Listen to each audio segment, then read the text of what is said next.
அனைவருக்கும் வணக்கம். நான் தமிழரசன் பேசுகிறேன்.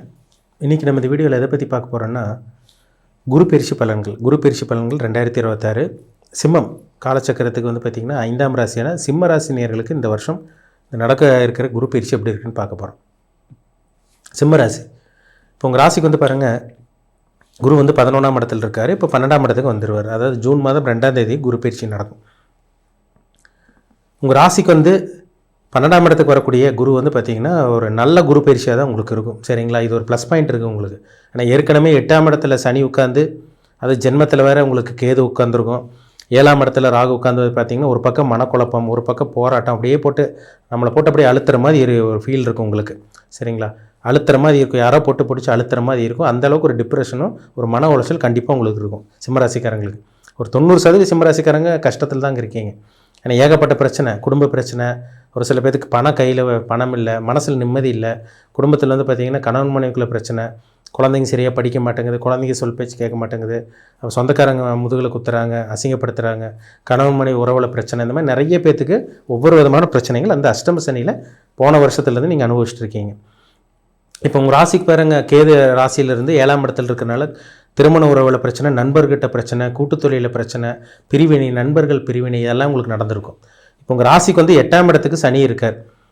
8ஆம் இடத்துல சனி இருந்து வந்து பார்த்திங்கன்னா அசிங்க அவமானம், வம்புகளுக்கு பிரச்சனை, கோர்ட்டு கேஸ் பிரச்சனை, வாய் பேசினாலே வாயை திறந்தாலே பிரச்சனை, இந்த மாதிரி நிறைய பேர்த்துக்கு சிம்மராசிக்காரங்களுக்கு நடந்துகிட்டு இருக்குது. இது எல்லாமே இந்த குரு பார்வை உங்களுக்கு கண்ட்ரோல் கொண்டு வந்துடும். அப்போ ஒரு கெட்ட கிரகம், ஒரு 8ஆம் இடத்துல இருக்க கிரகம் கெட்ட கிரகத்து மேலே ஒரு சோதனையில் கஷ்டத்தில் இருக்க சிம்மராசிக்காரங்களுக்கு இந்த குரு பார்வை ஒரு ஆறுதலாக உங்களுக்கு இருக்கும். சரிங்களா? ஒரு மனுஷனுக்கு 50% பிரச்சனை தீர்ந்துட்டாலே எதையும் சமாளிக்க முடியும். ஏன்னா உங்கள் ராசிக்கு வருங்க 12ஆம் இடத்துக்கு குரு வர்றார். அப்போ 12ஆம் இடத்துல இருக்க குரு உங்கள் ராசிக்கு வந்து 9ஆம் பார்வையை சனி மேலே அவரோட பார்வை விழுந்துடும். அப்போ சனினால் பெரிய அளவுக்கு கெடுபலன்கள் நிச்சயமாக செய்ய முடியாது. சரிங்களா? ஒரு கெட்ட கிரகத்து மேலே ஒரு நல்ல கிரகத்தோட பார்வை இருந்துருச்சுன்னா அந்த கெட்ட கிரகம் வந்து கண்ட்ரோலுக்கு வந்துடுவார்னு அர்த்தம். அப்போ கெடுபலன்கள், கெட்ட விஷயங்கள் இந்த டைமில் உங்களுக்கு நடக்கிறதுக்கு வாய்ப்பு இல்லை. ஒரு 5 மாதம் நல்லா போகுங்க. அதாவது இந்த ஜூன்லேருந்து அக்டோபர் கடைசி வரைக்கும் 5 மாதம் வந்து பார்த்திங்கன்னா குரு உங்கள் ராசிக்கு வந்து 12ல் இருப்பார். அதுக்கப்புறம் உங்கள் ஜென்ம ராசிக்கு வருவார். அது ஓரளவுக்கு கொஞ்சம் ரிலீஃப் கிடச்சிரும். 5 மாதம் கொஞ்சம் நல்லா போகும். அதுக்கப்புறம் 3 மாதம் கொஞ்சம் அதிசாரமாக வரனால அதுவும் கொஞ்சம் ஒரு சில விஷயங்களை உங்களுக்கு பாசிட்டிவாக கொண்டு போயிடும். ஏன்னா ஜென்ம குரு ஒரு ராசிக்கு வந்துட்டாலே ஒரு வெளிச்சம் உங்கள் மேலே போடும். அப்போ அதையும் உங்களால் ஈஸியாக சமாளிக்க முடியும். அப்போ இந்த குரு பயிற்சி நடந்ததுலேருந்து பாருங்கள், ஜூன் மாதம் 2ஆம் தேதிக்கு அப்புறமே நிறைய மாற்றங்கள் உங்களுக்கு இருக்குதுன்னு சொல்லிடலாம். ஏன்னா போன வருஷத்துலேருந்து சிம்மராசிக்காரங்க போன வருஷம் உங்களுக்கு மே மாதம் உங்களுக்கு அதாவது ஏப்ரல் மேலெல்லாம் இருந்து பார்த்திங்கன்னா நிறைய பிரச்சனைகள், நிறைய கஷ்டம், நிறைய பிரச்சனைகள் நீங்கள் மாட்டியிருப்பீங்க. மன உளைச்சல், உடம்பு சரியில்லாமல் போனது, குடும்ப சூழ்நிலை சரியில்லாமல் இருக்கிறது, ஒரு வறுமையில் வாடுறது, கடன் தொல்லை அதிகரிக்கிறது, பணப்பிரச்சனைகள் இருக்கிறது, எல்லாமே உங்களுக்கு இருந்திருக்கும். இதுக்கெல்லாம் முற்றுப்புள்ளி வைக்கக்கூடிய காலகட்டமாக இந்த ஜூன் மாதம் 2ஆம் தேதிக்கு அப்புறம் நடக்கக்கூடிய குரு பயிற்சி உங்களுக்கு அமையும். அப்போ 12ஆம் இடத்துல இருக்க குரு உங்களுக்கு இப்போ தேவையில்லாத விரயங்கள் கொடுக்க மாட்டார், சுபவிரயமாக கொடுப்பார். ஒரு வீட்டுக்கு தேவையான பொருட்கள் வாங்கி இது பண்ணுறது, இல்லை திருமணம் ஆகாமல் இருக்கவங்களுக்கு திருமணம் பண்ணுறது, இல்லை உங்கள் பையனுக்கோ பொண்ணுக்கோ கல்யாணம் பண்ணுறது, இல்லை உங்கள் பையனோ பொண்ணுக்கோ வந்து பார்த்திங்கன்னா வெளிநாடு போகிறது, அதுக்காக படிக்க வைக்கிறதுக்கு செலவு பண்ணுறது, கல்விக்காக செலவு பண்ணுறது, படிக்கிறதுக்காக செலவு பண்ணுறது, சுபகாரியங்களுக்காக செலவு பண்ணுறது, இந்த மாதிரி விஷயங்கள்லாம் இந்த குரு பயிற்சியில் உங்களுக்கு கொடுக்கும். ஒரு சில பேர்த்துக்கு உங்களுக்கே கல்யாணம் ஆகாமல் இருக்கவங்களுக்குலாம் சிம்மராசிக்காரங்கள் இந்த டைமில் உங்களுக்கு கல்யாணம் நடக்கும். எல்லாத்துக்கும் கிடையாது, மேக்ஸிமம் வந்து பார்த்திங்கன்னா திருமண தலங்கள் ஏற்படுத்தும் சிம்மராசிக்காரங்களுக்கு. ஒரு சில பேர்த்துக்கு நடந்துடும். சரிங்களா? ஜாதகத்தில் நல்ல தசாபுத்தி இருந்தால் தப்பிச்சிருவீங்க. அப்போ 12ஆம் இடத்துல இருக்க குரு வந்து பார்த்திங்கன்னா முக்கியமாக சொல்லப்போனால் சுபவிரயங்கள் செய்ய வைக்குங்க. இப்போ வீட்டுக்கு தேவையான பொருட்கள் வாங்குறீங்க, அது ஒரு சுபவிரயம் தான். வீட்டுக்காக செலவு பண்ணுறீங்க, வீடு இடித்து ஆல்ட்ரேஷன் பண்ணுறீங்க, இது உங்களுக்கு சுபவிரயம் தான். அதேமாதிரி வந்து பார்த்திங்கன்னா கிரகப்பிரவேசம் பண்ணுறது, வீட்டில் யாராவது இருக்காங்களோ, அண்ணனோ தம்பியோ இல்லை அக்காவோ தங்கச்சியோ இருக்காங்களோ, அவங்களுக்கு நல்ல காரியம் பண்ணுறது, இந்த மாதிரி விஷயங்களுக்கு தான் அந்த 12ஆம் இடத்துல இருக்க குரு சுபவிரயத்தை கொடுப்பார். அதனால் உங்களுக்கு பெரிய மன உளைச்சல் வராது. 8ஆம் இடத்துல இருக்க சனி இந்த அசிங்கமானப்பட்டிருப்பீங்க கடன் தொல்லையால், ஒரு சில பேர் ஊர் விட்டு போகிற அளவுக்கு நிலைமை அளவுக்கு கடனில் மாட்டியிருப்பீங்க. இதெல்லாமே இந்த ஜூன் 2ஆம் தேதிக்கு அப்புறம் ஒரு சில மாற்றங்கள் வரும். யார் மூலமாக சில சொல்யூஷன் கிடைக்கும் உங்களுக்கு. இதெல்லாமே உங்களுக்கு இந்த ஜூன் மாதம் 2ஆம் தேதிக்கு அப்புறம் நடக்குங்க. கவலைப்படாதீங்க. இந்த குரு பயிற்சி வந்து பார்த்திங்கன்னா உச்சம் பெறக்கூடிய குரு 12 வருஷத்துக்கு ஒரு தடவை தான் இந்த நிகழ்வு வரும். இந்த 12ஆம் இடத்துல வந்து கடகராசியில் குரு வந்து உச்சமடைகிறனால நிச்சயமாக ஒரு சில மாற்றங்கள் கண்டிப்பாக உங்களுக்கு இருக்கும்.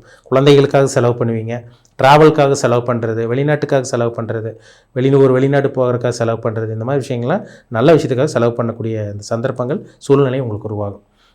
நல்லா இருக்குங்க. தூக்கம் நல்லாயிருக்கும். ஏன்னா 12ல் குரு வந்துட்டாலே, உச்சகிரகம் வந்தாலே இத்தனை நாள் பட்ட கஷ்டத்துக்கு ஒரு நிம்மதியான ஒரு தூக்கம் வரும். கஷ்டப்படுறீங்க, உழைக்கிறீங்க, திறமை இருக்குது, எத்தனையோ இருந்தாலும் திறமை, அறிவு இதெல்லாம் இருந்தாலும் அடுத்தவங்க தான் நல்ல பேர் வாங்கிட்டு போகிறாங்க. அதிலேயே உங்களுக்கு ஒன்று மன உளைச்சல் இருந்திருக்கும்.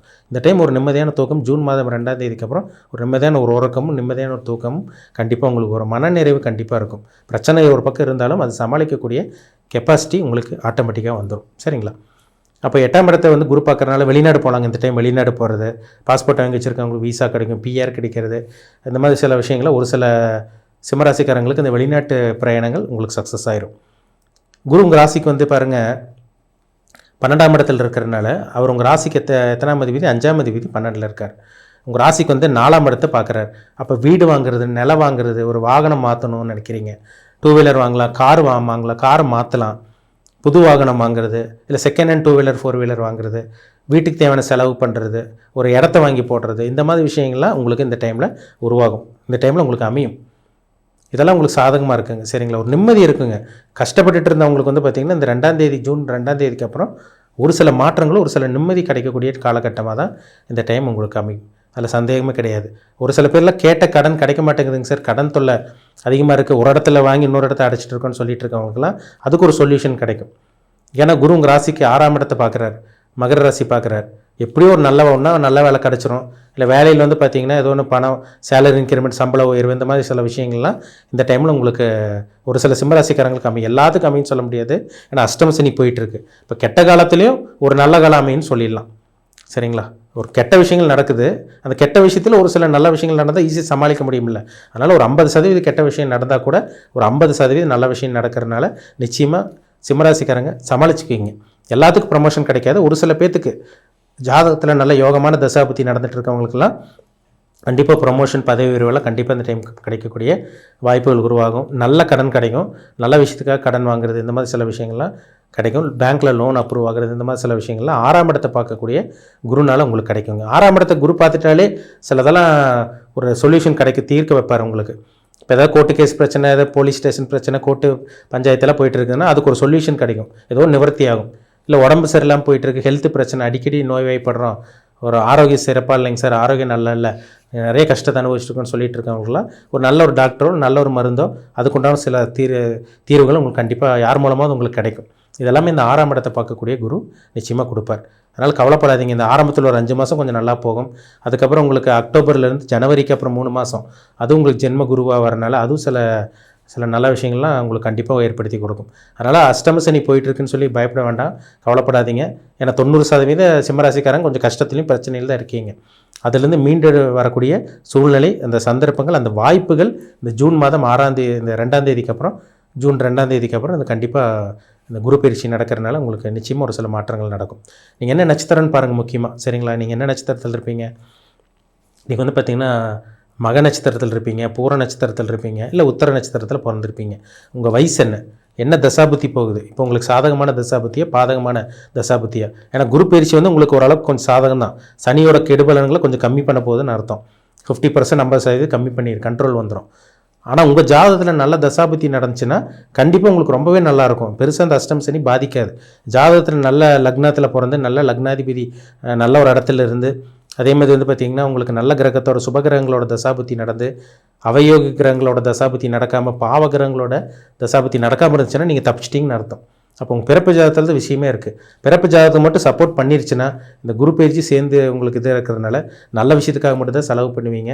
சுப விஷயங்கள், சுபகாரியங்களுக்காக தான் நீங்கள் செலவு பண்ணுற மாதிரி வரும். தேவையில்லாத வீண் விரயங்களோ தண்ட செலவோ உங்களுக்கு வராதுங்கிறதா உண்மை. அப்போ உங்கள் தனிப்பட்ட ஜாதகத்தில் உங்களுக்கு சாதகமான கிரகங்கள், உங்களுக்கு தசை நடக்குதா, புத்தி நடக்குதா, இப்போ உங்கள் வயசு என்ன, நீங்கள் என்ன நட்சத்திரம், என்ன நட்சத்திர பாதம், அதை பாருங்கள். அதை பார்த்தா தான் நம்ம 100% நம்ம துல்லியமாக தெரிஞ்சுக்க முடியும். அதனால் அஷ்டம சனி போட்டு குழப்பிக்காதீங்க. உங்கள் பிறப்பு ஜாதகத்தில், ஜனன ஜாதகத்தில் என்ன பிளானட்டோட இம்பாக்டில் இருக்கீங்க பாருங்கள். அது ரொம்ப ரொம்ப முக்கியம். சரிங்களா? மீண்டும் அடுத்த பதிவில் சந்திக்கும் வரை உங்களிடமிருந்து விடைபெறுவது உங்கள் ஜோதிடர் தமிழரசன். நன்றி, வணக்கம்.